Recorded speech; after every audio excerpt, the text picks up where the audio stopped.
우리의 인생은 영혼의 활동에 의해 결정됩니다. 그러나 영혼은 무의식적으로 작용해 우리가 잘 알지 못합니다. 소공자의 강의는 우리의 잠자는 영혼을 깨어있는 삶으로 이끌어줍니다. 이렇게 이 강의는 많은 사람들의 영혼을 깨워줄 것입니다. 여러분의 좋아요와 구독 그리고 공유는 우리의 더 많은 이웃들이 생명의 삶, 영혼의 삶으로 깨어나는데 크나큰 도움이 될 것입니다. 감사합니다. 날씨가 우중충하고 햇빛이 하나도 비치지 않는 날을 우리는 흐린 날이라고 말하고 있다. 그런데 흐린 날, 누군가 큰 길을 걸어오면서 오, 솔레미오, 빛나는 태양아 하고 노래 부른다면 그대는 저런 미친놈 하고 흉을 볼 것이다. 그러나 역사적으로 모든 깨달았던 사람들은 날씨가 흐렸거나 맑았거나 항상 오, 솔레미오를 부르다가 갔던 사람들이다. 그것은 하늘에 구름이 잔뜩 끼어 있다고 태양이 없어진 것이 아니라는 사실을 그들은 알고 있었기 때문이다. 비가 올 듯 말 듯 우중충한 날도 역시 태양은 떠 있는 것이다. 태양은 구름이 가렸다고 해서 시들어지는 것도 아니고 구름이 없다고 해서 특별하게 밝아지는 것도 아니다. 태양은 항상 고르고 일정하게 더 밝음도 덜 밝음도 아닌 그냥 밝음으로 눈부시게 빛나고 있다. 그와 마찬가지로 지금 그대가 가지고 있는 생명 에너지도 사실은 항상 빛나고 있는 것이다. 그런데 그대의 마음 안에 구름이 끼게 되면 그대는 근심 걱정에 쌓여서 우거지상을 하고 수면제를 찾게 된다. 그러나 한편 그대는 때로 그와 같은 구름의 장애를 잠깐 안 받는 때를 경험하기도 한다. 그때 그대는 모든 만물이 다 아름다워 보이고 찬란해 보이고 무언가 저절로 사기가 일어나서 하기만 하면 모든 일이 잘 되게 된다. 나는 바로 항상 그와 같은 빛나는 삶을 누릴 수 있는 길을 그대에게 제시하고 있다. 지금 그대가 알고 있다고 생각하는 그대의 세계는 그대의 구름이다. 그대가 그 구름의 장애를 받고 있는 것. 그것이 인간 최대의 약점이요, 고통이다. 그대는 그것을 벗어나서 태양처럼 빛나는 삶을 누리기 위해서 이 자리에 와 있다. 그런데 어떤 사람들은 구름의 장애를 벗어나려고 하기보다는 구름을 없애버리려고 하고 있다. 그러나 구름은 결코 없어지지 않는다. 태양 앞에는 항상 구름이 있는 법이다. 누군가 누진통을 얻었다고 한다면 그것은 모든 구름이 싹 없어졌다는 이야기가 아니다. 하늘에는 영원히 구름이 없어지지 않을 것이다. 언제나 구름은 있지만 그 사람의 의식이 항상 태양 쪽으로 있을 때 누진통을 얻었다고 말하는 것이다.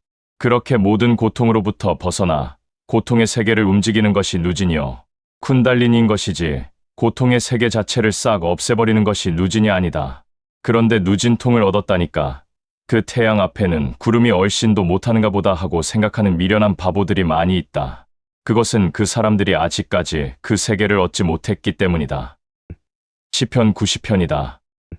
주여, 당신은 대대손손 우리의 피난처, 신들이 생기기 전, 땅과 하늘이 세상에 태어나기 전, 한 옛날부터 영원히 당신은 하느님, 사람을 먼지로 돌아가게 하시며, 사람아 돌아가라 하시오니, 당신 앞에서는 천년도 하루와 같아, 지나간 어제 같고 깨어있는 밤과 같사오니 당신께서 휩쓸어 가시면 인생은 한바탕 꿈이요. 아침에 돋아나는 풀이 피옵니다. 아침에는 싱싱하게 피었다가도 저녁이면 시들어 마르는 풀이 피옵니다. 홧김을 한번 뿜으시면 우리는 없어져 버리고 노기를 한번 띄시면 우리는 소스라칩니다. 우리의 잘못을 당신 앞에 놓으시니 우리의 숨은 죄 당신 앞에 낱낱이 드러납니다. 당신 진노의 열기에 우리의 인생은 사그라지고 우리의 세월은 한숨처럼 쓰러지고 맙니다. 인생은 기껏해야 70년, 근력이 좋아야 80년, 그나마 거의가 고생에 젖은 것, 날아가듯 덧없이 사라지고 맙니다. 누가 당신 분노의 힘을 알 수 있으며 당신 노기의 그 두려움을 알겠습니까? 우리에게 날수를 제대로 헤아릴 줄 알게 하시고 우리의 마음이 지혜에 이르도록 하옵소서. 하늘을 쳐다보면 태양이 있다. 또 그대가 마음의 구름 없이 그대 자신을 볼 수 있다면 거기에도 태양이 있다. 그리고 우리가 보고 있는 이 천체가 아닌 다른 천체에도 태양은 존재하고 있다. 더욱이 모든 생명체, 무생명체 모두가 자기 나름대로의 태양을 다 가지고 있다.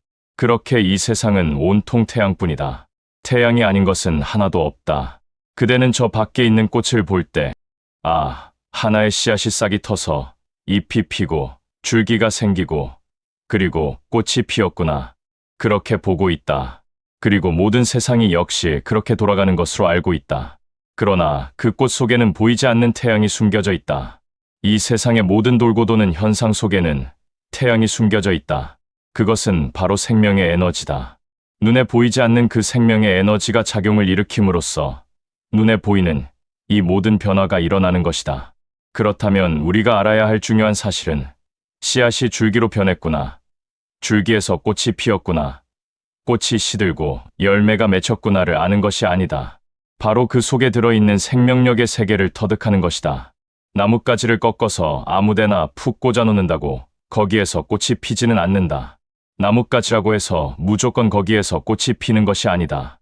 나뭇가지 속에 들어있는 생명 에너지, 그것이 꽃을 피우는 것이다. 바로 그 생명력, 그것이 이 모든 세상을 창조한 힘이다. 그것이 위대한 것이다.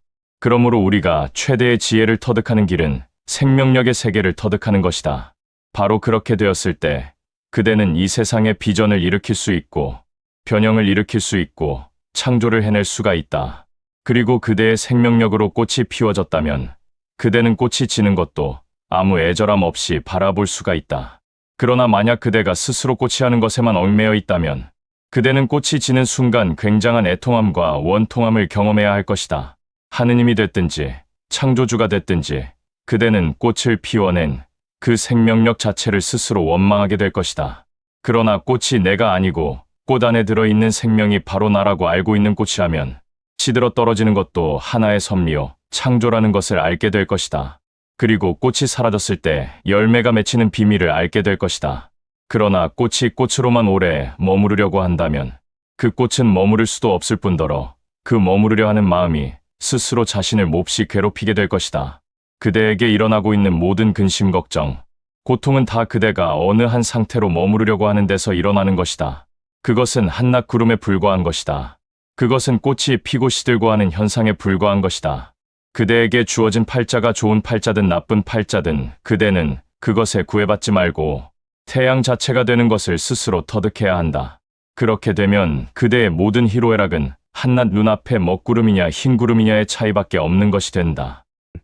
주여, 당신은 대대손손 우리의 피난처, 신들이 생기기 전, 땅과 하늘이 세상에 태어나기 전, 한 옛날부터 영원히 당신은 하느님, 사람을 먼지로 돌아가게 하시며 사람아 돌아가라 하시오니 당신 앞에서는 천년도 하루와 같아 지나간 어제 같고 깨어있는 밤과 같사오니 당신께서 휩쓸어 가시면 인생은 한바탕 꿈이요 아침에 돋아나는 풀이 피옵니다. 아침에는 싱싱하게 피었다가도 저녁이면 시들어 마르는 풀이 피옵니다.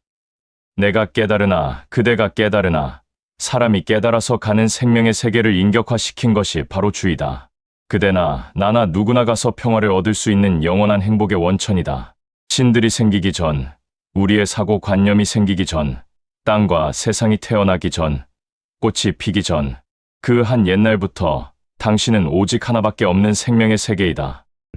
사람을 먼지로 돌아가게 하시며 사람아 돌아가라 하시오니 꽃만 피게 하는 것이 아니고 꽃을 지게도 하시며 만물아 돌아가라 하시오니 모든 것을 다 원래 있던 자리로 돌아가라 하시는 당신 앞에서는 천년도 하루와 같아 지나간 어제 같고 깨어있는 밤과 같사옵니다.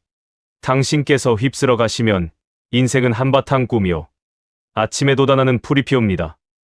어떤 사람은 말하기를 우린 참 지겹게도 오래 사는구나. 별 볼 일도 없는 세상에 하고 말한다. 그런데 또 어떤 사람은 아냐 70, 80은 너무 짧아. 이제부터 환갑은 60에 하지 말고 80부터 해야 해 하고 말한다. 그러나 그렇게 많이 사느니 적게 사는 일을 논하는 짐승은 사람밖에 없다. 어떻게 보면 사람보다 하루살이가 더 편할지 모른다. 하루살이 시계는 아주 간단명료하다. 오래 살아서 지겹다고 말하는 법도 없고 너무 짧다고 애달파하는 법도 없다. 하루살이는 그저 하루를 한 단위로 완전히 충족하게 살다가 갈 뿐이다. 그런데 우리는 시계로도 안 되고 유일의 달력에 음력, 양력, 큰달, 작은달, 윤달 등 아주 복잡하게 구분해서 살아야 한다. 우리는 그 모든 것들을 복잡다단하게 기억하여 길게 연결시켜서 부둥켜 안으려 하고 그 세계 안에서 편안하려고 한다. 그러나 우리는 이제 사람으로서 사는 것이 아니라 신적으로 살려고 하는 사람들이기 때문에 신의 시계를 차고 다녀야 할 것이다. 사실 신의 시계에는 그런 복잡다단한 구분이 없다. 단지 나타난 것은 사라진다. 이 한 가지만 있을 뿐이다.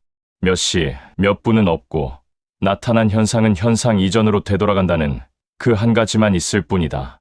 그대의 몸이 태어났으면 그대는 태어난 몸만을 보고 존재인 줄 알고 있다. 태어난 몸이 되돌아가는 세계는 존재가 아닌 줄 알고 있다. 그것은 그대가 보지 못하는 장님이기 때문이다. 어떤 사람들은 자꾸 그것을 물어보고 있다. 선생님, 그러면 지구가 있고, 혹성이 있고, 태양계가 있고, 은하계가 있는데, 이것이 우주 아닙니까? 이것이 전부 아닙니까? 그것은 인간의 자연이고, 인간의 천체이고, 인간의 우주일 뿐이다. 그대가 만약 바이러스와 펜팔이라도 해서 바이러스의 편지를 받아보게 된다면, 바이러스는 말할 것이다. 야, 너희 집 화장실에 가보았더니 거기는 어마어마한 은하계더라. 바이러스가 보게 되면 그대의 눈앞에 날아다니는 먼지 알갱이들이 엄청나게 큰 태양이나 혹성처럼 보일 것이다. 그래서 이쪽 바이러스와 저쪽 바이러스가 날아가면서 만나게 되면 야, 너는 몇 광년 왔냐? 나는 몇 광년 왔다. 하고 말하게 될 것이다. 결코 사람처럼 너 시속 몇 킬로로 왔냐? 하고 킬로로 따지지 않을 것이다. 오히려 바이러스는 우주여행을 하면서 살고 있는데 우리는 기껏해야 고속도로 위를 달리면서 굉장히 문화인인 것처럼 착각하고 있다. 그리고 그것이 전부인 것처럼 알고 있다. 사람아 돌아가라. 당신 앞에서는 천년도 하루와 같사오니. 너희가 왔던 곳으로 다시 돌아가라. 너의 의식적인 구조 이전의 상태로 되돌아가라. 그렇게 나타났다가 사라지면 그것뿐이다. 달걀이 병아리로 변했다. 그것이 닭이 볼 때는 굉장히 긴 세월을 여행한 것으로 생각할지 모른다. 그러나 우리가 볼 때에는 달걀의 껍데기가 깨지면서 그 한순간이다. 나는 달걀로 20 며칠 동안 있다가 닭으로 태어났다. 그렇게 말하는 닭은 정신병자이다. 그대도 마찬가지다. 그대가 어머니 뱃속에서 10개월 동안 있었다는 것은 남들이 볼 때 10개월이다. 그대는 그 10개월이라는 기간을 기억하지 못한다. 지나간 어제 같고 깨어있는 밤과 같사오니 당신께서 휩쓸어 가시면 인생은 한바탕 꿈이요. 아침에 돋아나는 풀이 피옵니다. 이 세상의 모든 것들은 나타난 이상 반드시 나타나기 이전의 세계로 돌아가지 않으면 안 된다. 그러면 그 나타나기 이전의 세계가 어디냐? 아, 우리 집에 있는 쓰레기통은 못 쓰게 되면 난지도로 가는데 우리는 죽어서 어디로 갑니까? 야외가 돌아가라고 말한 세상은 어디입니까? 거기는 난지도처럼 따로 존재하는 곳이 아니다. 그대가 지금 존재해 있는 곳, 여기가 바로 거기다. 그 입장에서 보면 그대는 지금 죽은 것이나 마찬가지다. 여기에 지금 살아있는 이 꽃 이파리는 아마 일주일도 못 가서 틀림없이 죽을 것이다. 지금도 이미 죽은 것과 똑같은 것이다. 지금은 단지 저 형태로 존재하고 있을 뿐이다. 홧김을 한번 뿜으시면 우리는 없어져 버리고 노기를 한번 띄시면 우리는 소스라칩니다. 우리의 잘못을 당신 앞에 놓으시니 우리의 숨은 죄 당신 앞에 낱낱이 드러납니다. 이 구절에 대해서는 좀 이의가 있다. 꽃들이 피었다 지고 피었다 지는 것은 그 자체가 진리다. 죽는 것이 죄가 아니고 죽지 않고 계속 산다는 것이 복도 아니다. 꽃이 피고 지는 것, 거기에는 아무런 잘못된 것이 없다. 야훼가 벌을 내려서 꽃이 지는 것이 아니다. 그러나 꽃이 나는 다른 꽃보다 예쁘게 피어야 되겠다. 나는 계속 꽃으로 있어야 하겠다라고 생각한다면 그 꽃은 죄를 짓는 것이다. 야훼가 그것은 죄다라고 말해서 죄가 아니고 스스로가 죄를 짓는 것이다. 꽃이 그런 생각을 계속해서 강하게 고집하고 있게 되면 꽃이 지는 순간 꽃은 굉장한 고통을 당하게 된다. 그것이 벌이다. 스스로가 만들어낸 허상에 대한 안갚음을 자기가 받는다. 그대가 늙지 않고 가장 아름다운 얼굴로 존재하려고 하면 할수록 그대는 더 빠른 속도로 할머니가 되고 말 것이다. 자기 자신의 세계에 강하게 애착을 가지면 가질수록 그대는 남보다 오히려 더 큰 상처를 받게 될 것이다. 우리의 숨은 죄, 당신 앞에 낱낱이 드러납니다. 그대의 죄는 그대 자신에게 낱낱이 드러난다.